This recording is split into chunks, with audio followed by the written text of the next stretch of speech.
Pastor Ben.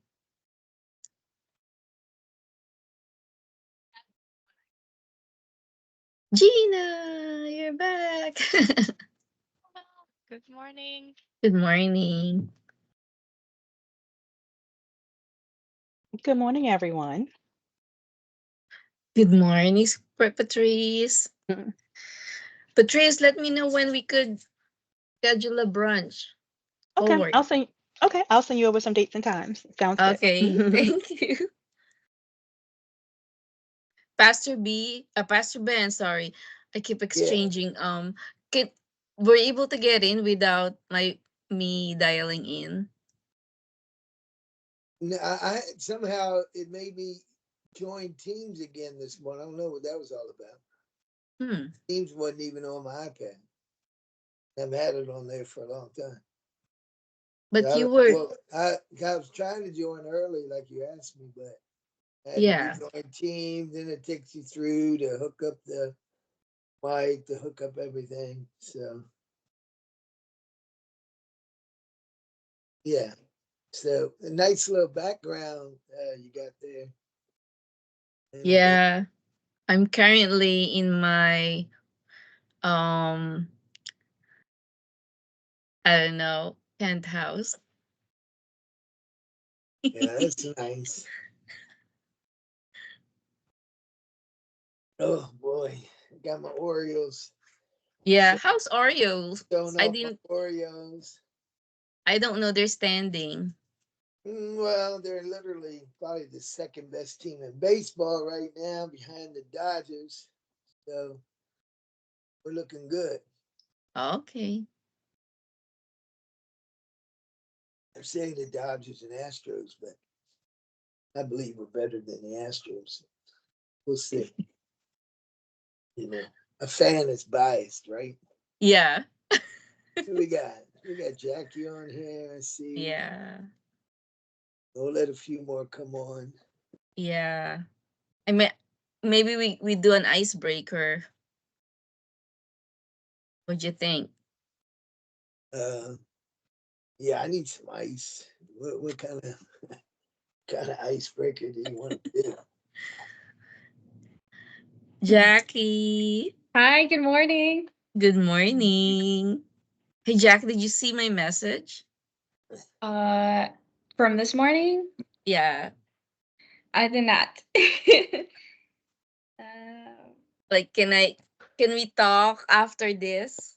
oh yeah, we can. Okay. I like your background. I might have to change mine. Yeah, I just got a clean wall like yours, dang the wall. That's good, That's a Pastor Ben. I'll show That's you a how to different do the background. background. Yeah, At least yeah. Gina has a nice window. She gets to get the Yeah. view. Gina, I is think that I, your office? I think that's her office. Yeah, it's my office. Oh, Nice, see, you got good Nice, office a there. nice window view. nice view, Thank you. So Pastor let's Ben. Oh, yeah, go ahead. go ahead, Jackie. Yeah, Let go me ahead. know if you need help on how to set up the background because I know it's like tricky on Teams. If we ever need it. Yeah, I don't think I would even try it by myself.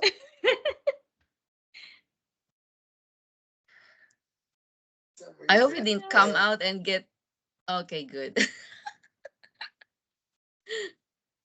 Okay. Well, while I see new member, Mrs. Panya, Arlene. So I was thinking maybe let's kind of like just do like a 2 word check-in. How's everybody's feeling today? 2 words this moment. Is that good? Pastor Ben, what do you think? Yeah, good news. That's mine. Okay, let's do it. Let's do it. You first, Pastor Ben. Good news. That's my two. Good news. We need good Good news. Jackie, what's your news. 2 words? Jacqueline. Jacqueline. 2 words. Mrs. You were. Larius. I'm feeling excited and also A little tired. It's been a okay. long week so far. It's only I know. Tuesday. Wednesday. Wednesday. Yeah. It's when you don't even know what day it has been a long Right. You know what That's day. how you know. But yes, I'm really excited to what's to come. Okay.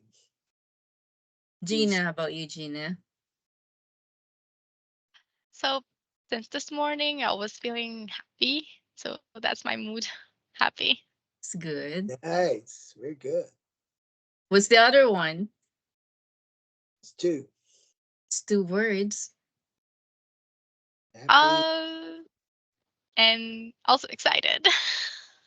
happy and excited. Nice. 2 Yes. positive words. That's I good. need to have whatever you had for breakfast. Yeah, what you got for breakfast? Coffee. I need that bad.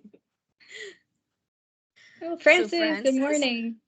Yeah. Good morning. Good morning. I apologize for signing in a few minutes late. My It's computer okay. was giving me some challenges this morning, but I'm gonna We're remain ha- positive.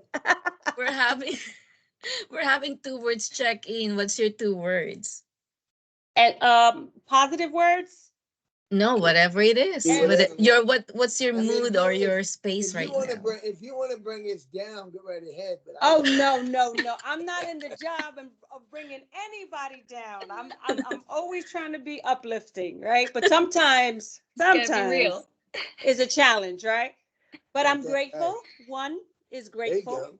Right? What I'm grateful for every new day, right?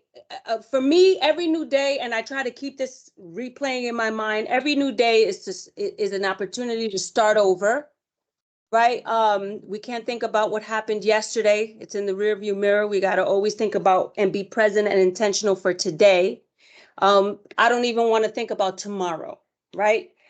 So grateful. And I'm also grateful that Breakfast for Heroes, the Breakfast for Heroes event is over. That was draining, but it went well, and I'm happy that it did go well. And I am a little tired, right? Yeah. But That's nonetheless, good still too. grateful. Grateful and tired. That's good. Yeah. So Emily just joined us. Emily, Good you morning. wanna? Yeah. Yes. Good morning, Sorry for Emily. the delay. No, don't worry. We're just getting warm up. We're doing some icebreaker. 2 words, Emily, since you're gonna be our guest presenter. I just wanna get we're excited, but we're also wanna know your space right now. 2 words. Um, Yes. You have one would be tired. The other one, teams. hopeful. Yes. Like So that. those are my two.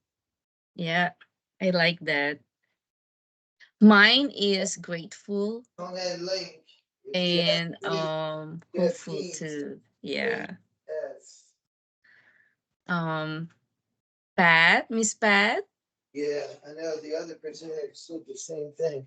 Hold You're on a second. muted, Miss Pat. Hey, oh, I'm sorry. Hey, this is Mr. Annabelle. You're driving. Can I interrupt for a second? Yes, Annabelle? Okay. yes. I'm parked right now.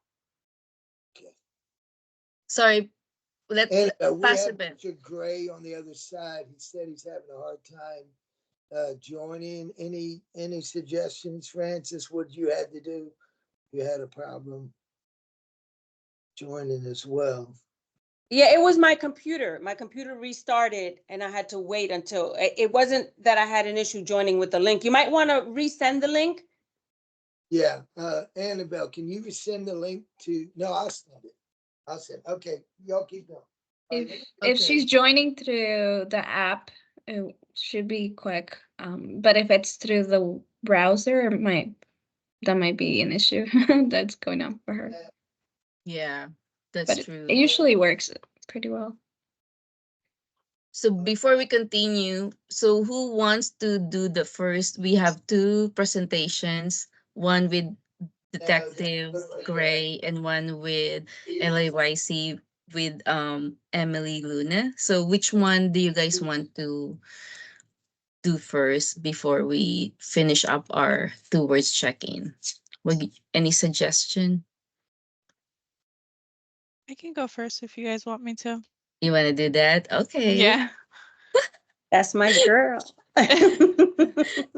Okay. So well, let's finish up our 2 words. Miss Pat, sorry we interrupted you. Are you ready to share Oh, your that's 2 words okay. check-in? Yeah, that's okay. I'm listening in. So what's your mood today, Miss Pat? Yes. I'm How sorry, are what did you you? say, sweetie? Yeah. How are you Oh, today? I'm That's fine. the only one I'm that's the only one. fine. Can you hear me? Yeah, we could hear you. Okay. All right. Yeah, this weather is icky. Yeah, it's gonna be like this for the week. Oh, wow. Oh, We're just doing introduction stuff right from the beginning. Patrice, what's your 2 words? I see everyone. Jacqueline, Scroll to the bottom. Francis, Going to- Gina, you and Emily. All right. I'm in the car, so I'll just listen in. Okay. Okay, yep. Miss over Patrice? bottom where it says micro team meeting. Oh, you're on mute. You're on mute. Thank you. I remember to turn the camera on, but forgot to unmute myself. But my 2 words today, my first word is energize. And I chose that one because I actually pushed through and made it to the gym this morning. And I'm so glad I did because I feel so much better now that I'm back. And so just happy about that. And my second word is like a lot of other folks, just grateful, just really, just waking up this morning is definitely just happy to be here and actually be on the call with all these wonderful folks today and just actually just and I'm actually just really in just a space of gratitude because there's so much going on in the world right now. It's just as you look around, it's just so much to be grateful for and be thankful for. So that's where I am. So Great. Yep, that's a good idea, Patrice. We should try to at least 30 minutes exercise. whew, let me tell you, it Also, was strong. so yeah, I know. So I was listening to this happiness lab and the happiness lab, and they said they call it bundling. Bundling something. I can't remember the word, but I'll share it later on. But it's kind of like if you want to encourage yourself to go to the gym, some people cut down their cable so they get excited to watch something while they're exercising, or they try to um have a favorite show to watch but bundle it up with exercise. So there's this commitment that happens within you. So I'm trying it actually because I love Law and Order. So I only could watch Law and Order while I'm exercising. It's funny you said that, Annabelle, because what I do when I go to the gym, especially if I'm doing something like repetitious, like being on the elliptical, is that I always go back and listen to the Sunday service because you're not going anywhere, because and so what I do is just because our service streams on YouTube, so before I start, I just kind of get right to a point where I want to listen to it, and then I just listen to that while I work out, and then usually the message is about 30 minutes, so I know when the message is over that's the amount of time I'm going to be on that particular machine. So that actually helps me. So I do that bundling and it works out. And plus I get a chance to listen to it again and you hear things that you may have missed the first time around. So Yeah, yeah. mhm. Well, I'm glad you made it, Detective Gray. Thank Um, you. our group decided, if you don't mind, we have 2 presenters, we have 2 agenda topics to discuss. If you don't mind, we would do LAYC, Miss Emily Luna first, and then the last one will be about your topic. Detective Ray, is that okay? Annabelle, that's fine. I'm just glad the computer let me in this time. Yeah. So we're trying to finish up our icebreaker. So just 2 words, Detective Gray. What's your mood or your space right now? 2 words. My mood or space? Yeah. How Like you feeling? Give us a couple words about how you feel. Happy. There you go. happy. Good. Yes, I made it to the meeting finally. Yeah. Or how about this? Relieved and There happy. you go. Yes. Very good. Okay, so we're gonna go with thank you, Detective Gray. How about you, Fatima? Good morning. Can you Good hear morning. me? Yes. My 2 words would be spring and happy. Come on now. I'm with you. It's coming. Spring is here. Yes. Daffodils are shining. They're already blowing. How about you, Willis? So my 2 words are happy, because I'm always happy just to be able to wake up in the morning. That's always a positive. And I'll say my other word would be hopeful that the weather today will turn around, because I don't like rain. I don't like the rain. So hopefully by the end of the day it'll be some more sunshine. So those are my 2 words to that. Very good. Very good. Nick, by the way, thank you for coming over to our, oh my gosh. We served 450 people, families yesterday. One of our highest. Yeah, we could not believe it. But Nick came over, their organization helped us distribute reading glasses. I did not know there's high demand of reading glasses for the families. So thank you. Nick, what's your 2 words? Oh, I'm sorry about that. Good morning, everybody. I'm also running around for our annual gala, which is this weekend, which is always a ton of fun. But I think we're very optimistic and hopeful for the future. We are significantly growing our programs, and we are hoping for a lot of good things to happen in Prince George's County with our program, as well as DC. So stay tuned. Yep. Well, yep. Thank you, Nick. Kyra, you're the last one. I'm sorry, I joined a little late. So what? 2 words, Kyra. 2 words that describe your mood. I guess hopeful, also appreciative, I want to say. Nice. It's just a blessing to wake up every day, for sure. So we are a happy group and hopeful group today. That's good. Yeah. Well, I think we should start. um, Also, we're recording this so we could actually have other people who didn't come today, missed this meeting, have a way to watch it. So I hope everybody's okay with it. Without further ado, LAYC, courtesy of Miss Frances and Emily, will be presenting their program, the homes host homes program. And Emily, I don't know if you have any presentation or something, but do what this is all yours now. The space is yours. And I don't know, I can't remember. I think you manage the program, Emily. You're on mute. I'm the one in charge of the program.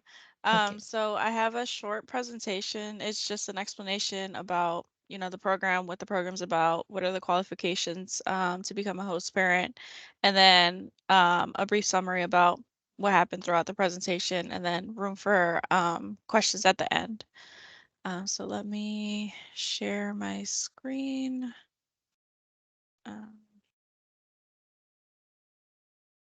Let's see, did it work? Okay. So the presentation is going to be about our host home program. And this will be our agenda. So my name's Emily Luna, the housing coordinator at the Latin American Youth Center. the one located in Riverdale, Maryland.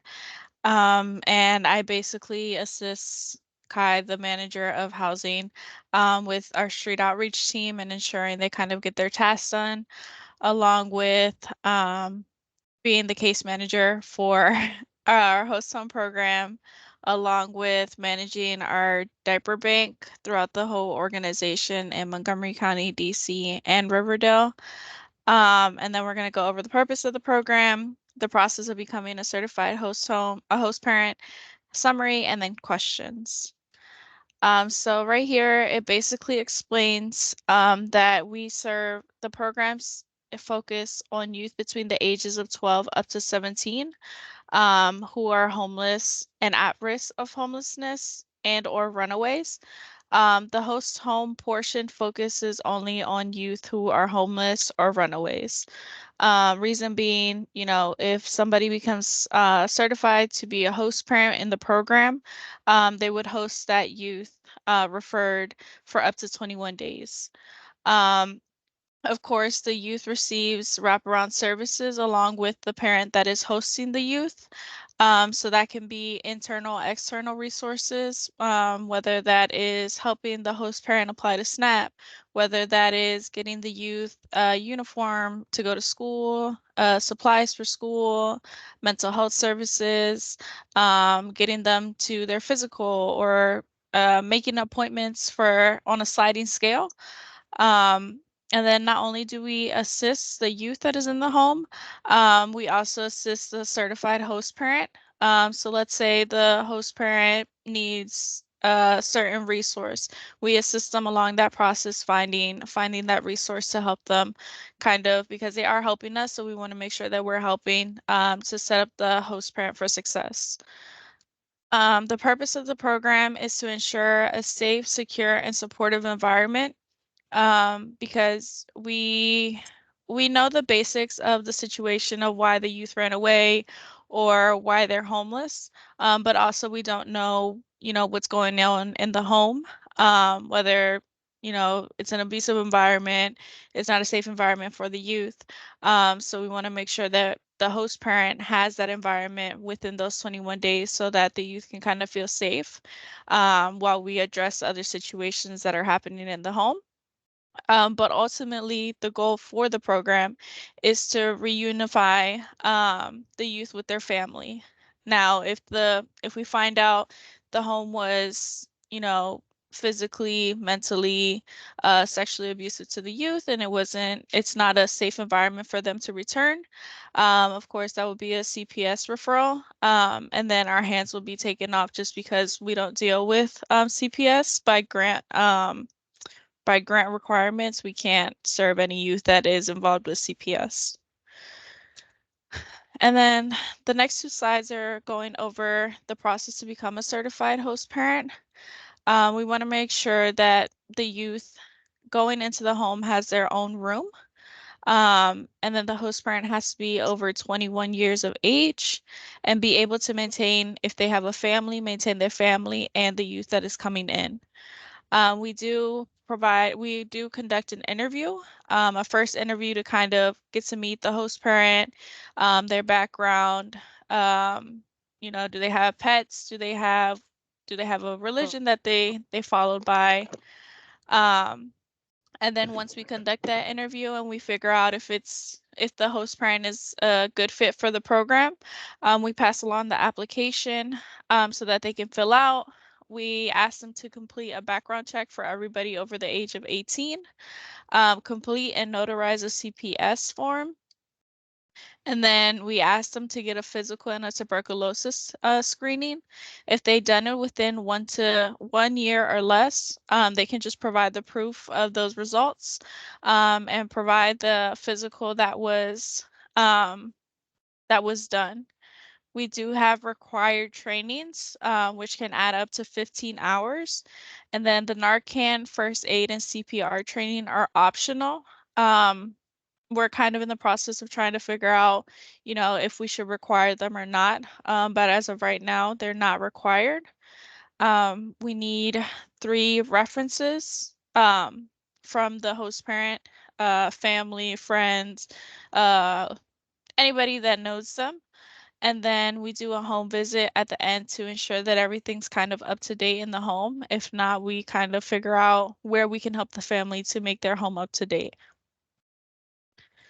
And then the summary, we assist youth between the ages of 12 up to 17 who are either homeless and or runaways. The intermediate goal of the program is to provide a safe, secure, and supportive environment for those 21 days that the youth is in the host parent's home.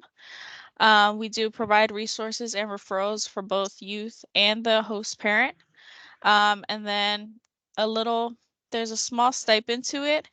We kind of leave that information towards the end, just to ensure the host parent and everybody kind of receiving the information is in or joining the program for a good purpose.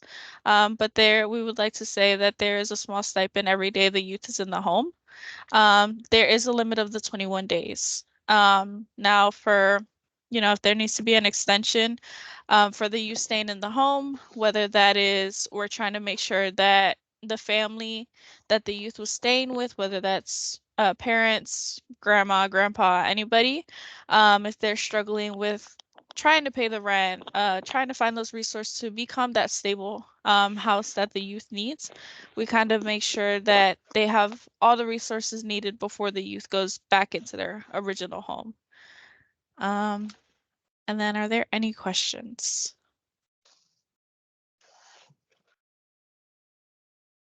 Yes.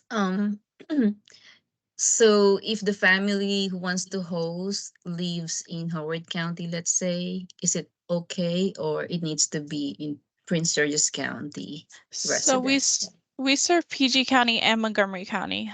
So they have to be in PG and or Montgomery. No, I mean the host family. Yes, so the host family has to be in either PG or Montgomery. What is your success rate so far on finding? It seems pretty extensive on finding the host homes. So since I've been here, which is about a year and a half-ish, we've had about 4 interested. One is in the process of renovating their home. So we had to hold off on their application because, they need their home to be renovated before youth can go in. So I would say as of right now, we have 2 in the process of becoming a host parent, and potentially 1 more. So I guess we can say 3. But of course, that's why we're looking for more as of right now, knock on wood. We don't have any youth that are in need of homes, but we want to make sure that we have them in place so if we do get any cases, we're able to provide them that safe environment to go to. Correct. So that would have been my next question, was the number of students that are needing the services. So Yes. so you answered both of those. So thank you. Mhm. So on a regular, let's say, what's the average for like annual average of youth get help, or maybe monthly? I don't know. I don't know how to phrase this, but just to give us an idea. So right now it's good to know there's no open need, but what's the typical average a year that how many youths are being helped by this program? Since I've been here, we had to refer out to other organizations, but since I've been here, we've had 10 students that have needed either homes, emergency shelters. The families are willing to, if the youth is able to stay in an environment, a safe environment, and the parents go to a shelter, that's kind of the cases that we have gotten, that they're willing to put their youth in a safe environment and the parents stay in the shelter just because, there's negative connotations about shelters. There's, that idea of youth aren't safe in shelters. So we've had about 10 youth. And then of course, sometimes we get referrals from our street outreach team, but since we don't have any homes, we either refer to our DC housing program to see if there's any openings.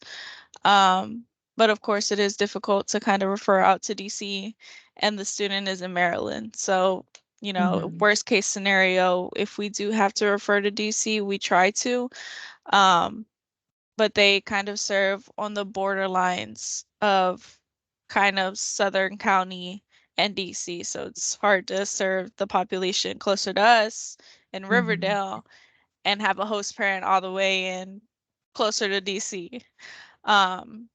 So as of right now, we've been referring to shelters, whether that's with their families, kind of going to their outer networks, whether that's a family member, whether that's a family friend, whether, you know, trying to find other options to avoid going to a shelter because a lot of the time they avoid the shelters as much as possible.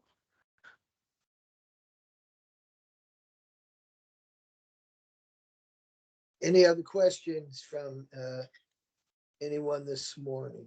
We really appreciate this information and we'll continue to try to push this information forward. Yeah. Well, what's behind the 21 days kind of like cutoff limit? Yeah.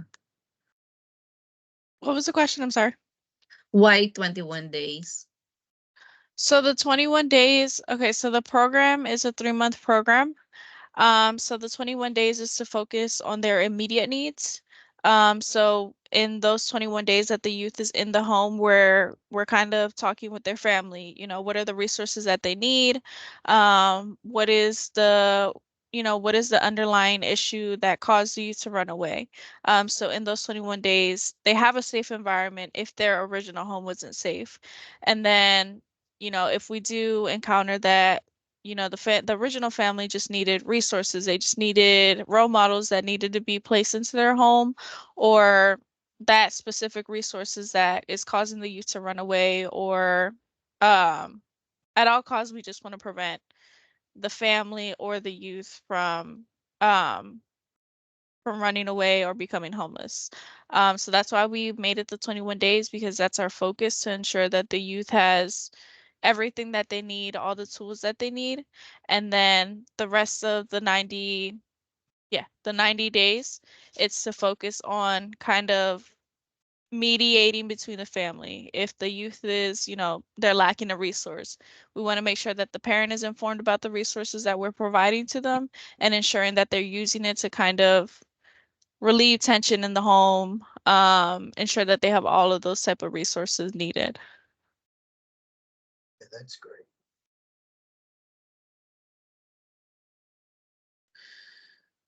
Yep. Is there any other questions?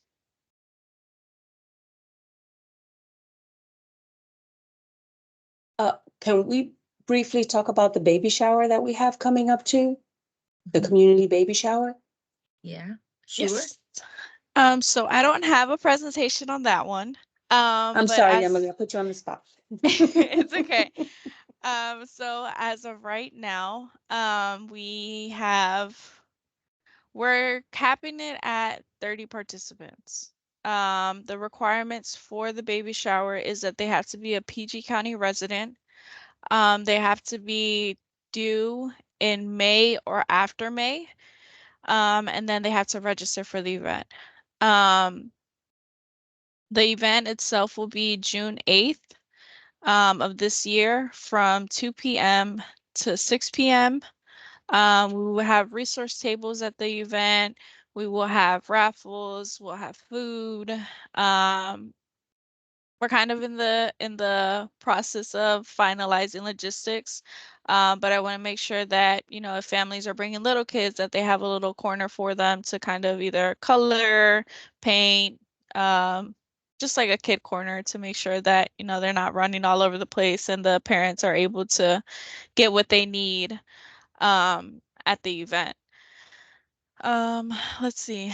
We do have an Amazon wish list that we are collecting donations for. We're not taking physical donations, but our Amazon wish list is still open. We stopped taking physical donations on March 1st, so that we can see, kind of ensure that we have enough items to serve the 30 parents, the 30 mothers that are expecting. But of course, We want to make sure that if we have the availability to add more parents, because I know the need is very high. When I first opened the registration, it was kind of like we almost capped out to 30, and I was like, wait. Like it was just a day or two that, we kind of capped out at 30. So we kind of had to narrow it down to 2 additional guests, plus the mother, so that we can ensure that, we're serving the population as much as we can, and ensuring that they get the resources that they need. That's pretty much all I have. You do have That's tables. great. I'm sorry? No, that's great. It's a really exciting thing that you're doing for the community. And we'll just take time to thank LAYC for all the great things they are doing within our community and throughout Prince George's County and beyond. And we're so blessed to have you being a part of Prince George's Cares. But we're going to get ready, Annabelle, to introduce our next guest that's with us. I met this wonderful gentleman at a holiday party this past year. And when he was giving his presentation, it seemed really interesting, and it seemed like we needed to hear a little bit more about it. So without further ado, we're going to introduce you to Detective Jeffrey Gray of the Maryland Crimes Victims Resource Center. So, Mr. Jeffrey Gray, go ahead. Thank you, Pastor Sly. Yourself and Good morning, everyone. I put my information in the chat if you'd like it, my contact information and email address. As Pastor Sly said, I'm Detective J.S. Gray. I'm the cold case homicide investigator with the Maryland Crime Victim Resource Center. That is the original Stephanie Roper Foundation. We're a 42-year organization. We help crime victims throughout the state of Maryland. I'm a 40-year veteran of law enforcement. I spent 28 years with the Prince George's County Police Department, 12 years with the Prince George's County State's Attorney's Office. I've served as an investigator, investigative supervisor, command officer, and senior investigator. I am proud and honored to be a part of the Maryland Crime Victim Resource Center, as what we do is we help crime victims throughout the state of Maryland. Our highest volume that we address are obviously Prince George's County and Baltimore City. We have attorneys, we have advocates, and we represent all crime victims that maybe have a question dealing with law enforcement, which is my expertise, or the courts, health providers, other organizations that are out there. And I'm very proud to say that at 86 years of age, Roberta Roper, mother of Stephanie Roper, the young lady who was murdered in April of '82, which created this organization, is still on our board of directors. wow. We had a homicide survivors family meeting last night. She is just incredible. I am enamored of this woman. And again, I'm proud to be a part of this organization. So as Pastor Sly said, and I thank you very much for allowing me to attend, I also train law enforcement officers because I am a Maryland State Victim Assistance Specialist through the University of Baltimore. There are very few law enforcement officers that signed up for classes in this regard.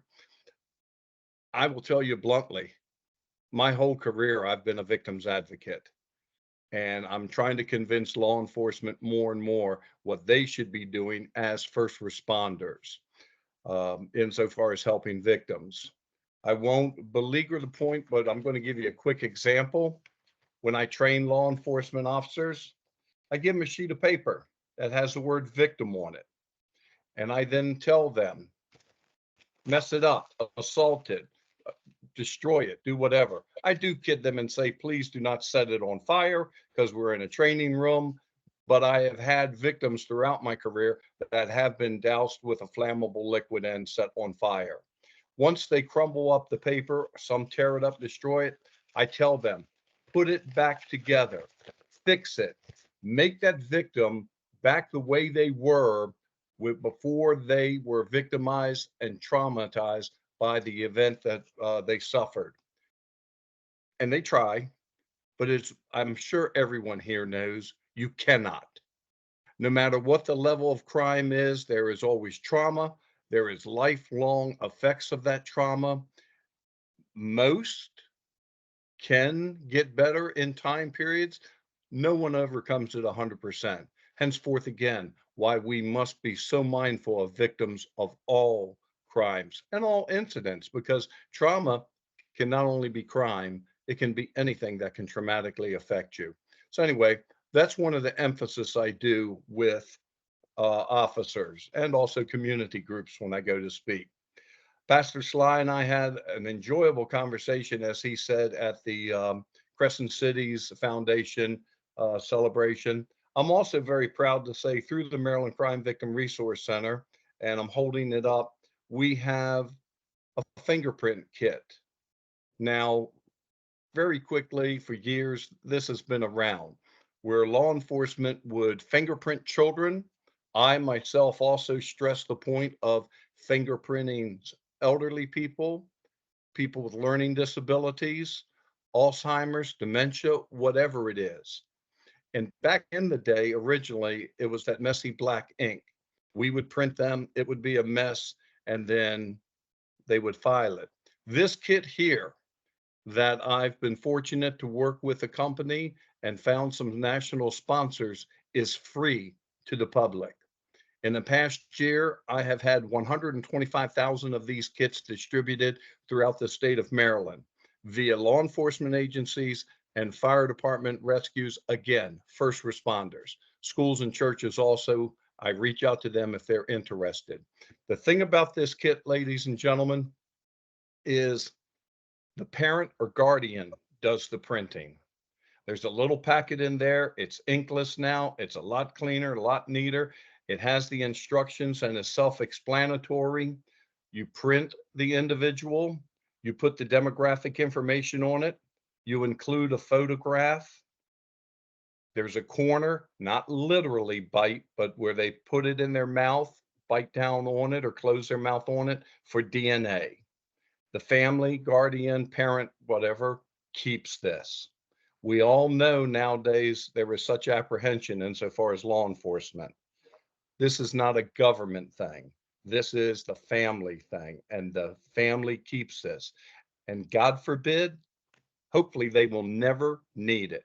Because if a child or elderly person or someone does end up missing and reports it to law enforcement and they need assistance, they could say, hey, we have this kit.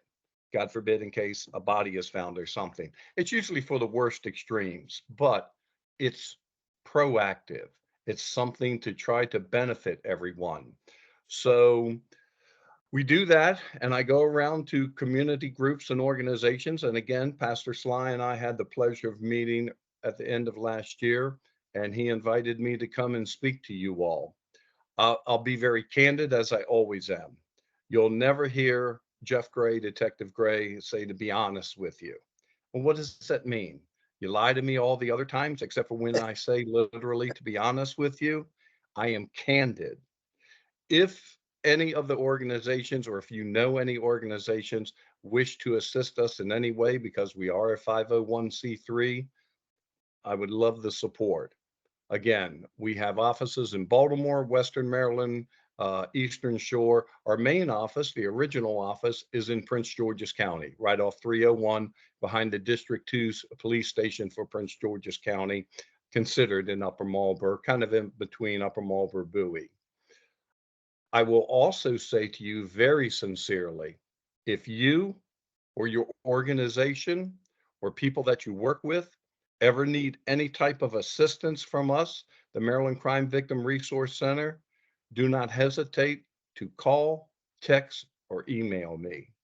If I can't address the issue myself directly, and mainly, again, ladies and gentlemen, what I do is I work with law enforcement officers. I make sure that they're doing the proper job for helping victims and everyone else in that matter, doing the best that they possibly can, the courts. But again, we have attorneys and advocates. We are pro bono, free of charge to our victims, henceforth again, a 501c3.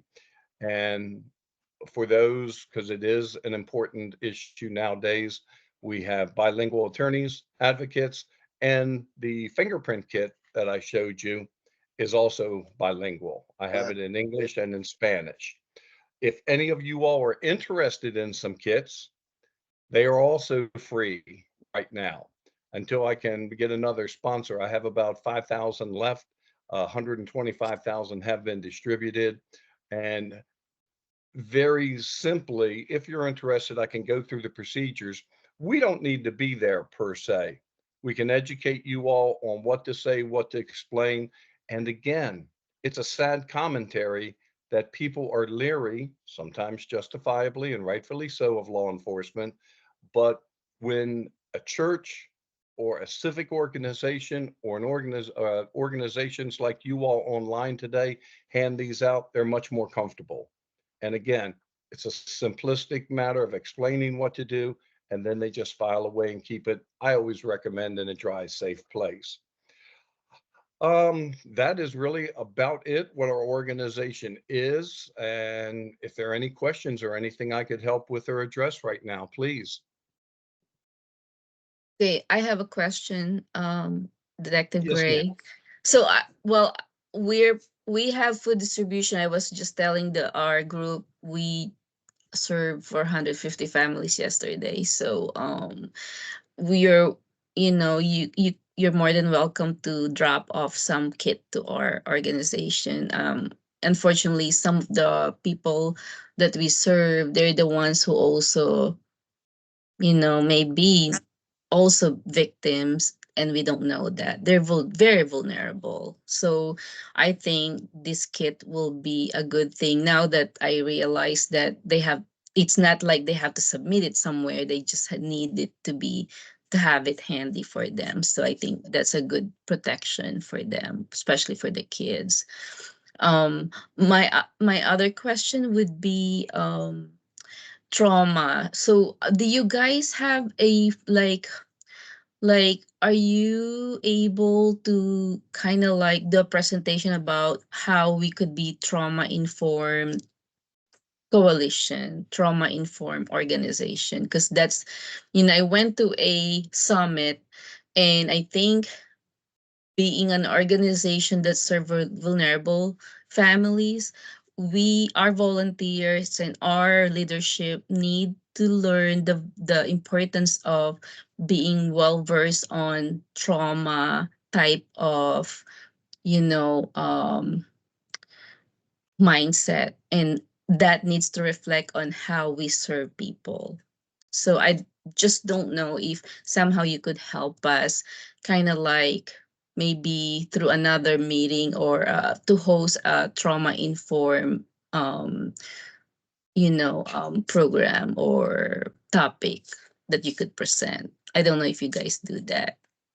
Yes, ma'am. I'll take the second question first since we're on that fresh.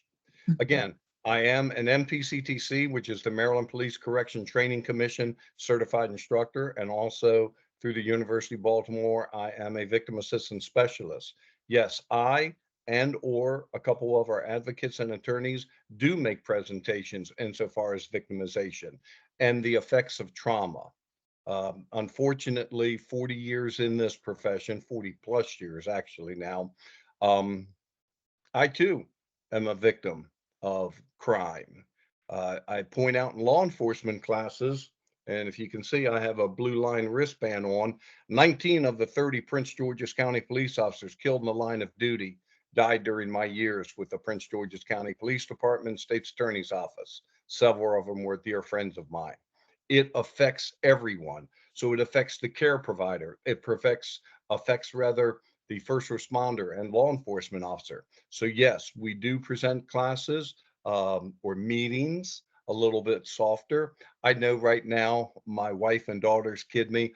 I am in my inside voice, but my training speaking voice, because I want to enunciate and articulate where everyone can understand me. But yes, it is ever so important to reach out and educate folks and avail them, because trauma, and a lot of people don't reach out for help. I'll give you a quick example. When I created the domestic violence program for the Prince George's County Police Department in 1994, and I would go to public meetings because I emphasized that we should educate, proactive outreach to the communities. And those investigators assigned to the unit were not centralized.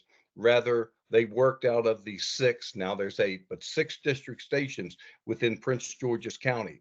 Because if you made a presentation at a meeting and a victim is reaching out for help, it is because of that presenter and how they explain themselves, hopefully conveyed their compassion, sympathy, and care, and they're now reaching out because, as we know, most victims of domestic violence and abuse do not reach for assistance until after the fourth to seventh time. Statistical data, I sometimes disagree with it, but national statistic data is 4 to 7 times after being physically assaulted and abused before they reach out for help.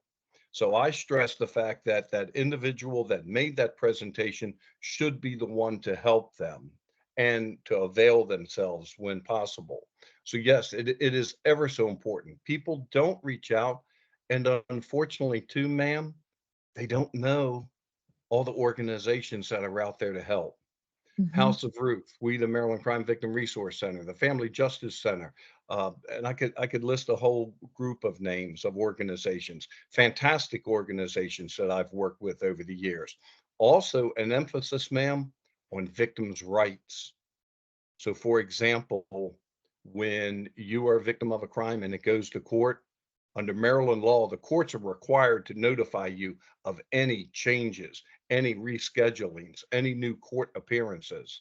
And we must hold the prosecutor's office, public defender's office, and the courts themselves accountable that all our victims are notified still so many times. And COVID was a horrible incident that affected so many things, but a lot of cases fell through the cracks because the proper notifications weren't being made. So to get back to the original point also, yes, we can avail ourselves. We're more than happy to avail ourselves and help wherever we can. Because again, trauma lasts forever. I'll give you one quick example and I won't beleaguer because I appreciate the time and I don't want to take a lot of y'all's time. I've handled every level nearly, there's always something new, of criminal investigation, from a vandalism to a homicide.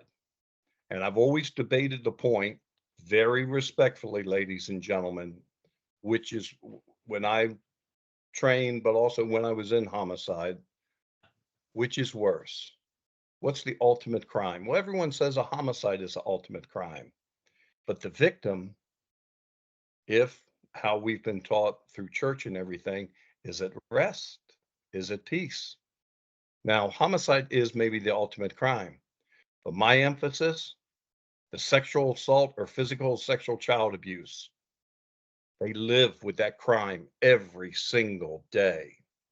But in the same breath, ladies and gentlemen, I've had a case where a lady was a victim of a theft in the Clinton area, lower income individual, just being factual, no bias in anything.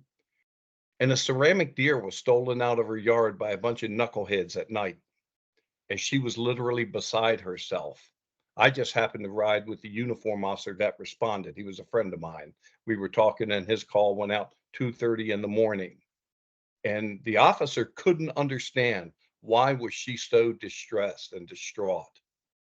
A little bit later, I happenstance to back up some uniform officers who pulled over the carload of kids that were stealing everything that wasn't nailed down. Garden hoses, mailboxes, you name it, they were stealing it, just being stupid kids. And in that car was that ceramic deer. I took it after signing the proper paperwork, told them, hold on to them because we're going to criminally charge them. Went back to her house and delivered the deer, had the uniform officer meet me there. And she would not stop crying and was so upset. Again, the friend of mine, the uniform officer, was like, "Hey, Jeff, I'm getting out of here. I don't understand what's wrong with her." Well, me, I have to know. So I asked her, why are you so upset? I'm paraphrasing poorly because I showed more compassion. She said, my son gave me that deer, 38-year-old son who just died of cancer. Well, we all know, ladies and gentlemen, the normal chain of events in life should be a parent should never bury a child. 38 years, okay, adult male, but still her son. And she could not do anything to help or stop the cancer that was killing him. And she told me when I can't, and he only died a couple months earlier and gave it to her about 2 weeks before he died. She said, when I can't sleep at night, I look out the window and I see the deer and I know that everything is okay because it reminds me he's overlooking and watching me. Oh, I made sure we charged those knuckleheads with that one. A simple theft, of course. But people don't understand. She had never been the victim of any type of crime or incident in her life. And that was the most devastating thing that had happened to her. So we as law enforcement, all you all in the wonderful groups that you're a part of, we need to take that moment to be mindful of everyone that we're helping. And the other quick thing is, ma'am, no two people are the same, as we know. I like to say, like snowflakes. Everybody's reaction is going to be different. And we must be cognizant to the fact of how we deal with them and how we help them and listen very intently to what they have to say and why they are reacting the way that they are. I apologize for that being a little bit longer, but I hope that emphasized where the mindset of where I'm coming from.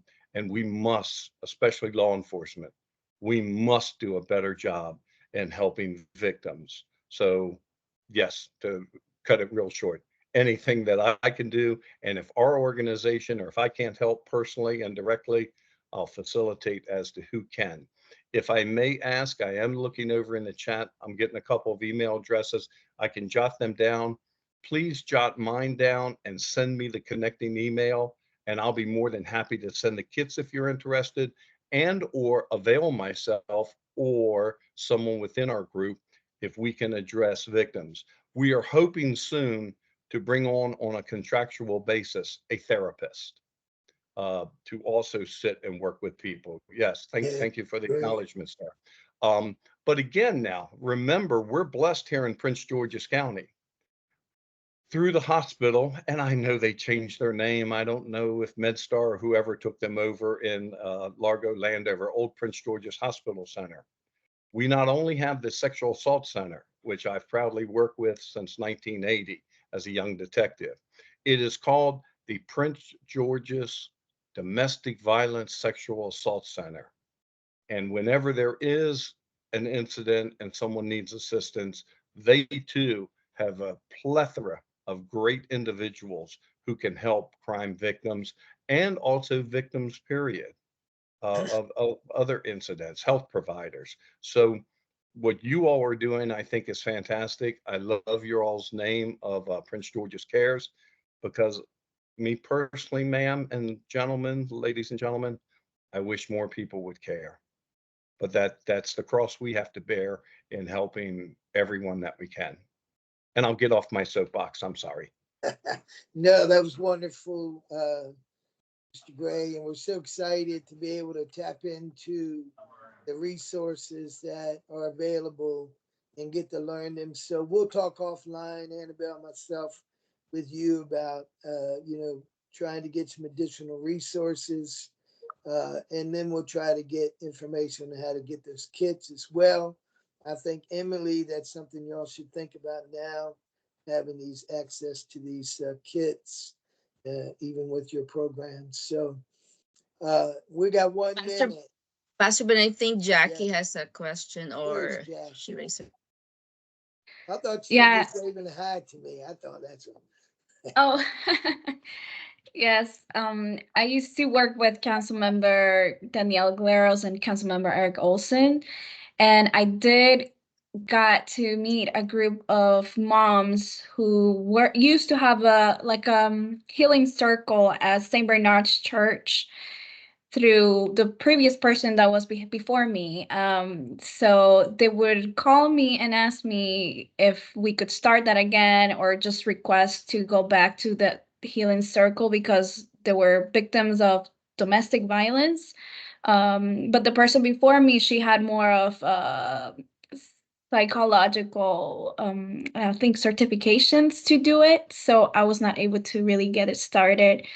But I don't know if there's a way to connect with Corporal Argetta to be able to start that again, because he's really connected with that community at St. Bernard's, Riverdale area. So that's one question I had. Absolutely, ma'am. And again, please take my email address and phone number, the direct one I always recommend. If I may, the 28 years I spent with the Prince George's County Police Department, again, as an investigator, investigative supervisor, and I also spent 25 years on the Prince George's County Fraternal Order of Police, or FOP union organization, the executive board. Oh, I am not hesitant to reach out to anyone if there's an issue that law enforcement is not doing their job.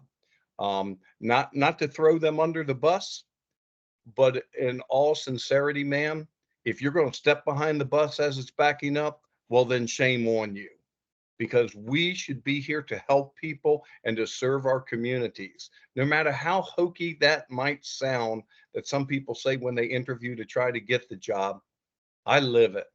And for 40 plus years, I have. And that's why I haven't stopped. It is so rewarding. I'll throw this one at you also. My mindset has been, if I can help one victim, whether it's one day, 1 week, 1 month, or one person for a year, I've helped one person.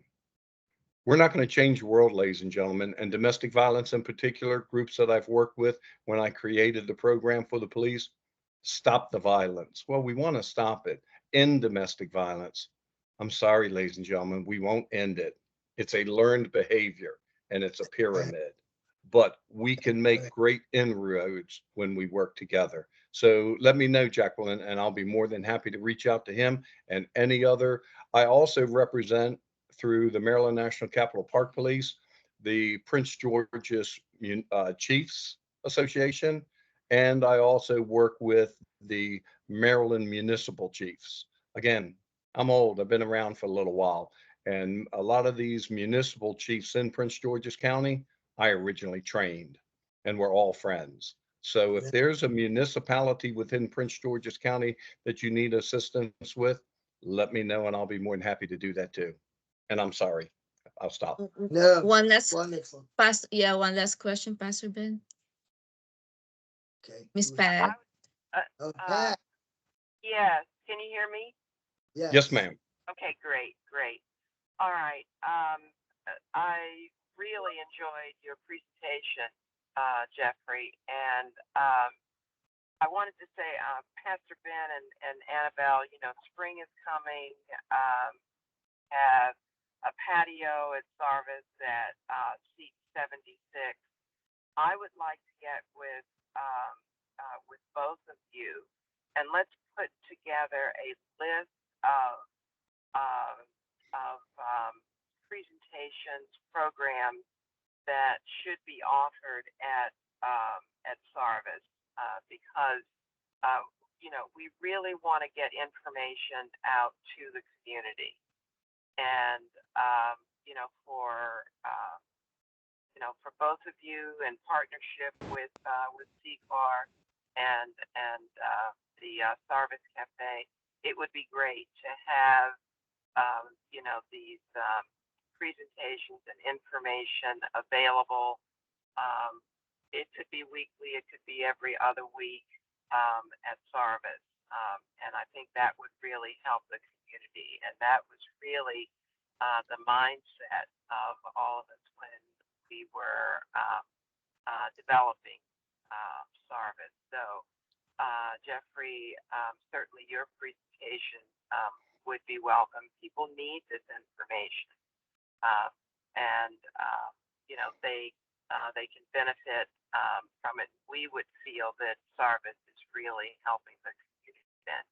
So if we can, maybe as a team get together and put together a list of programs, we would really like to see that happen during the spring, so people feel that that they're getting something from from all of us, in GRC and certainly our organization. Pat, Yeah. PGC. Yeah. Well, Patricia, thank Okay, you. we're Yeah, going. Yeah, please we're going reach out to me. And if I may, I apologize. I'll send it to you, Ben, if I may. April 20th, Saturday, April 20th, the Maryland Crime Victim Resource Center is having a Victims Resource 5K walk at Watkins Park. And we have invited numerous organizations to set up tables. Everything is free. This is, again, one of the things we do for our communities. If you wish to have a table, or if you wish to attend, or if you would like to walk, Ben, I'll get that to you later today. And I apologize that I forgot. It's a wonderful time. Hopefully weather will be good.